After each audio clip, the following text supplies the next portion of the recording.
এদিকে আমার বাজারে চলে এসছে, দেখি বাজার থেকে কি কি আসলো। বাজার থেকে এই সবজিগুলো এসছে। মূলো শাকটা আজকে রান্না করব। গাঠি কচু, গাজর, বেগুন আর এই যে ভুট্টা পোড়া খাওয়া হবে। আর হচ্ছে মোচা এই এসছে বাজার থেকে। আর এসছে মাছ, দেখি কি মাছও চলে এসছে, দেখি। এই দেখো খয়রা মাছ আর কি মাছ আছে,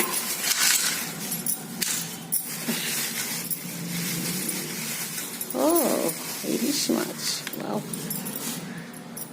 ইলিশ মাছ আর খয়রা মাছ এসছে বাজার থেকে। এবার রান্না ডিসাইড করব। বাজার থেকে তো সব কিছু এসে গেছে, এবার ছিল রান্না শুরু করলাম।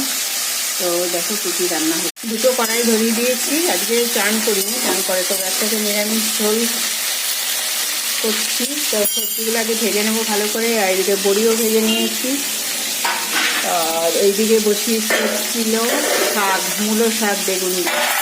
এই যে মূলো শাক হচ্ছে বেগুন দিয়ে, টাটকা মূলো শাক, এটা হচ্ছে বেগুন দিয়ে।